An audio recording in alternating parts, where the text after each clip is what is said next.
உங்களோட பேர் என்னங்க? எங்கேருந்து வரீங்க? என்ன ரேங்க், என்ன டிபார்ட்மெண்ட்?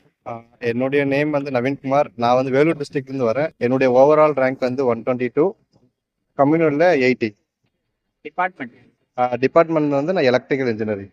அன்புறவுகளுக்கு வணக்கம். எங்களுடைய சாரல் டாக்ஸ் யூடியூப் சேனலுக்கு இவ்வளவு நாட்கள் நீங்கள் கொடுத்த ஆதரவுக்கு மிக்க நன்றி. எங்களுடைய அடுத்த கட்ட பயணத்திற்கும் அடுத்த கட்ட வளர்ச்சிக்கும் உங்களால் முடிந்த ஆதரவை அளியுங்கள். இல்ல அசிஸ்டன்ட் இன்ஜினியரா எதுல நான் இப்போ செலக்ட் ஆன போஸ்ட் பார்த்தீங்கன்னா ஏஇல டிஎன்பிடிசிஎல் எடுத்திருக்கேன். ஓகே. எப்போ இன்ஜினியரிங் முடிச்சீங்க? எப்போ படிக்க ஆரம்பிச்சீங்க? நான் இன்ஜினியரிங் கம்ப்ளீட் பண்ணது 2014 கம்ப்ளீட் பண்ணேன். அதுக்கப்புறமா 16 எம்டெக் கம்ப்ளீட் பண்ணேன். அதுக்கப்புறம் ஒரு 18 தான் நான் ப்ரிப்பரேஷனே ஸ்டார்ட் பண்ணேன். லைக் டிஎன்பிசி ப்ரிப்பேர் பண்ணேன். டெக்னிக்கல் படிக்க ஸ்டார்ட் பண்ணது பார்த்தீங்கன்னா 2023 தான் நான் ஸ்டார்ட் பண்ணேன். ஓகே. அதுக்கு முன்னாடி யூபிஎஸ்சி அது மாதிரி குரூப் 1 மெயின்ஸ் வந்து 2 கொடுத்துருக்கேன் நான். ஓகே. குரூப் 1 மெயின்ஸ் வந்து 2 டைம்ஸ் வந்து கொடுத்துருக்கேன். இது வந்து என்னுடைய செகண்ட் அட்டெம்ப்ட். லாஸ்ட் டைம் வந்து நான் கவுன்சிலிங்க்கு வந்தேன், but I tent get job. இப்போதான் நான் ஃபைனலாக வந்து கிடைச்சிருக்கேன். ஏன் அட்மினிஸ்ட்ரேஷன்ல இருந்து திரும்ப டெக்னிக்கலுக்காக படிக்க மாத்திக்கிட்டீங்க?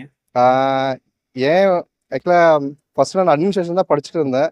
பட் வந்து இப்போ டெக்னிக்கல் வந்து பார்த்தீங்கன்னா டிஎன்பிஎஸ்ல வந்து வேக்கண்ட் கொஞ்சம் அதிகமாக இருக்கிறதுனால பார்த்தீங்கன்னா, ஸோ அதனால வந்து நான் டெக்னிக்கல் வந்து சுவிட்ச் ஓவர் ஆகணும். ஓகே. இப்போ 14, 16னா அதுக்கப்புறம் ஒரு 22, 23னா ஒரு 6 வருஷம் கேப் இல்லையா? அந்த கேப் விட்டுட்டு திரும்ப படிக்க ஆரம்பிக்கும் போது எப்படி இருந்தது டெக்னிக்கல்? திரும்ப டெக்னிக்கல் வந்து ரொம்பவே டிஃபிகல்ட்டான டாஸ்க்கு தான் சார் அது. ஆனால் மெயினாக என்ன பார்த்தீங்கன்னா நீங்கள் சிலபஸில் இருக்கிறத படித்தாலே போதும் தான். ஏன்னா டிஎன்பிஎஸ்ல வந்து அவுட் ஆஃப் சிலபஸ்ல வந்து எதுவும் கேட்கல. நீங்கள் டிஎன்பிஎஸ்ல இருக்கிறத படித்தாலே உங்களால் ஆல்மோஸ்ட் வந்து கொஸ்டின்ஸ் வந்து அட்டன் பண்ணுற மாதிரி தான் இருக்கும். ஓகே. இப்போ எலக்ட்ரிக்கல் இருக்கு, எலக்ட்ரானிக்ஸ் இருக்கு, 2 பார்ட்டா இருக்கு.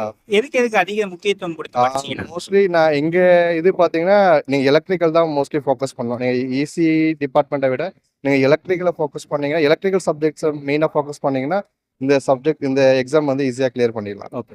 இப்போ 10 யூனிட் இருக்குல்ல, ஏதாவது ஒரு 5 யூனிட் இல்லை 6 யூனிட் இதுக்கெல்லாம் முக்கியத்துவம் கொடுத்து நம்ம படிக்கணும்னா முக்கியத்துவம் வந்து ஆல்ரெடி பார்த்தீங்கன்னா டிஎன்பிஎஸ்சி சிலபஸ்ல வந்து அவங்களே வெயிட்டேஜ் வந்து கொடுத்துட்ருக்காங்க. லைக் சர்க்யூட் தியரிக்கு, எலக்ட்ரிக்கல் மிஷின்ஸ்க்கு, பவர் சிஸ்டம்க்கு, அந்த மாதிரி சப்ஜெக்ட்டுக்கு நீங்கள் ஃபோக்கஸ்டாக பண்ணிங்கனாலே உங்களுக்கு பார்த்தீங்கன்னா எக்ஸாமில் வந்து நல்ல ஸ்கோர் பண்ணலாம் சார். இப்போ இதுதான் படிக்கணும் அப்படின்னு சொல்லிட்டீங்க, எங்கேருந்து படிக்கலாம்? அதுக்கான சோர்ஸ் என்னதுன்னு சொல்லுங்க. நான் வந்து பார்த்தீங்கன்னா நிறைய பார்த்தேன், யூடியூப்ல பார்த்தேன். அதுக்கப்புறமா வெப்சைட்ல வந்து பார்த்தீங்கன்னா electronics for you I think அது தெரியல. அதில் வெப்சைட்ல நீங்கள் பார்த்தீங்கனாலே நீங்கள் எந்த சாப்டர் எந்த டாபிக் நீங்கள் நெட்டில் போட்டிங்கனாலே அவங்களே ஃபுல்லாமே லைக் அதோடைய கன்ஸ்ட்ரக்ஷன், அதோடைய ஒர்க்கிங்கு, அதோடைய ப்ராப்ளம்ஸ் எல்லாமே அவங்களே வந்து கொடுக்குறாங்க. பெட்டர் பார்த்தீங்கன்னா யூடியூப்லேயே இப்போ வந்து பார்த்தீங்கன்னா நிறைய கேட்ஸ் கோச்சிங் இன்ஸ்டியூட்லாம் பார்த்தீங்கன்னா ஃப்ரீயாகவே ப்ரொவைட் பண்ணுறாங்க. அது நீங்கள் பார்த்தீங்கனாலே உங்களுக்கு இந்த எக்ஸாம் வந்து ஈஸியாக கிளியர் பண்ணலாம். அப்பார்ட் ஃப்ரம் பார்த்தீங்கன்னா பிஒய்க்கு நிறைய சால்வ் பண்ணுவோம். ப்ரீவியஸ் இயர் கொஸ்டின் நீங்கள் சால்வ் பண்ணீங்கன்னா இந்த எக்ஸாம் வந்து ஈஸியாக கிளியர் பண்ணிடலாம். ஓகே. ஏதாவது யூடியூப் சேனல் சஜஸ்ட் பண்ணுறீங்களா? நீங்கள் படித்தது யூடியூப் சேனலில் வந்து பார்த்தீங்கன்னா கற்போம் தமிழா, அதுக்கப்புறம் பார்த்தா தமிழா இன்ஜினியரிங், ஜேஎஸ்எம் அகாடமி, அது மாதிரி அகாடமியில் வந்து ஃப்ரீயாக வந்து எடுக்கிறாங்க. அந்த நீங்கள் இது பண்ணிங்கனாலே போதும். அதுக்கப்புறமா நிறைய நார்த் இந்தியன்ஸில் வந்து நிறைய இருக்குது. லைக் அதெல்லாம் நீங்கள் ரெஃபர் பண்ணிங்கன்னா உங்களுக்கு யூஸ்ஃபுல்லாக இருக்கும். ஓகே. இப்போ ப்ராப்ளமேட்டிக் இருக்குது, தியரி இருக்கு இல்லையா? அதில் எதுக்கு அதீத முக்கியத்துவம் நீங்கள் கொடுத்தீங்க? நீங்கள் ஆக்சுவலாக நான் கொஞ்சம் பேசிக்காக கொஞ்சம் ப்ராப்ளம் எல்லாம் சால்வ் பண்ணுவேன். ஓகே.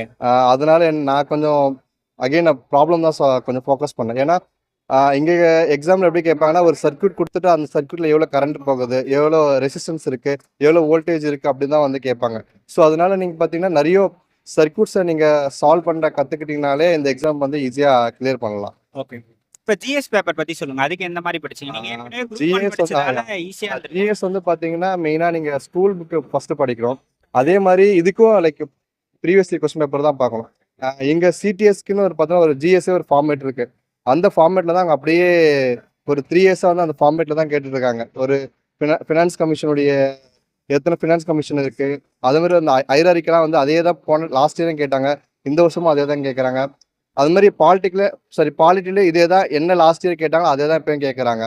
ஸோ நீங்கள் அந்த பிஒய்க்கு பார்த்து நீங்கள் படிச்சுனாங்கன்னா பார்த்தா ஜிஎஸ்ல வந்து ஆல்மோஸ்ட் ஸ்கோர் பண்ணலாம். நான் இந்த டைம் வந்து பார்த்தா ஜிஎஸ்ல வந்து பார்த்தீங்கன்னா இந்த 71 போட்டிருக்கேன் நான். ஓகே. ஓகே. ஆப்டிடியூட் ரீசனிங் எப்படி படிச்சீங்க? ஆப்டிடியூடும் பார்த்தீங்கன்னா நான் பேசிக்காகவே கொஞ்சம் ப்ராப்ளம் நல்லா பண்ணுவேன். அதனால எனக்கு வந்து கொஞ்சம் ஆப்ஸ் வந்து பெருசாக இது இல்லை. நான் இந்த டைம் வந்து பார்த்தீங்கன்னா இதில் 25க்கு நான் அவுட் ஆஃப் பார்த்தா 23 கொஸ்டின்ஸ் வந்து நான் கரெக்டாக போட்டேன். ஸோ அதனால் நீங்கள் மேக்ஸ் வந்து பார்த்தீங்கன்னா இப்போலாம் பார்த்தா ஸ்கூல் புக்லேருந்து சம்ஸ் வந்து கேட்கறது இல்லை. நீங்கள் வந்து பார்த்தீங்கன்னா நிறைய வந்து பார்த்தீங்கன்னா ஆர்எஸ் அகர்வால் புக்கை ஃபாலோ பண்ணீங்கன்னா கொஞ்சம் பெட்டராக இருக்கும். ஓகே. எப்படி டைமை பிரிச்சுக்கலாம் நம்ம? டெக்னிக்கலுக்கு எவ்வளோ நேரம், ஜிஎஸ் பேப்பருக்கு எவ்வளோ நேரம் அப்படின்னு? நீங்கள் டெக்னிக்கல் படிக்கணும் அப்படின்னா ஃபுல் ஃபோக்கஸ் டு பார்த்தீங்கன்னா டெக்னிக்கலுக்கு தான் நீங்கள் வந்து இது பண்ணணும். ஏன்னா அது பார்த்தீங்கன்னா இது ஆல்மோஸ்ட் வந்து 200 கொஷின்ஸ் இருக்குது. ஆனால் ஜிஎஸ் பார்த்தீங்கன்னா அது 100 கொஸ்டின்ஸ் தான். ஆனால் பார்த்தீங்கன்னா வந்து ஜிஎஸ் வந்து லைக் கடல் மாதிரி, அது ஓஷன்ஸ் மாதிரி. நம்ம அதில் எது வரும் எது வராதுன்னு சொல்ல முடியாதுல்ல. ஆனால் நீங்கள் டெக்னிக்கலில் ஸ்கோர் பண்ணீங்க அப்படின்னா நீங்கள் ஈஸியாக ஜாப் வாங்கலாம். ஓகே. உங்களோட ரிவிஷன் மெத்தட் பற்றி சொல்லுங்கள். ரிவிஷன் மெத்தட் பார்த்தீங்கன்னா எனக்கு நான் ஆல்மோஸ்ட் எக்ஸாம் ஒரு 20 days இருக்குன்னா நான் எது படிச்சனோ அது மட்டும் தான் பார்ப்பேனே. அதுக்கு முன்னாடி இல்லை இது பார்க்கணும், இந்த சிலபஸ் பார்க்கணும், அதெல்லாம் எதுவுமே பார்க்க மாட்டேன். நம்ம எக்ஸாம் இன்னைக்கு ஆல் டிக்கெட் வருது அப்படின்னா வந்த பிறகு நான் படித்ததை மட்டும் தான் ரிவிஷன் பண்ணுவேன். நீங்கள் ரிவிஷன் பண்ணீங்கன்னா உங்கள் எக்ஸாமில் பார்த்தீங்கன்னா அட்டன் பண்ணுற அக்யூரேசி வந்து பார்த்தீங்கன்னா உங்களுக்கு இன்க்ரீஸ் ஆகும். நீங்கள் கொஸ்டின்ஸ் கரெக்டாக அட்டன் பண்ண உங்களோட அக்யூரேசி வந்து இன்க்ரீஸ் ஆகும். டெஸ்ட் பேட்ச்லாம் போட்டு பார்த்தீங்களா?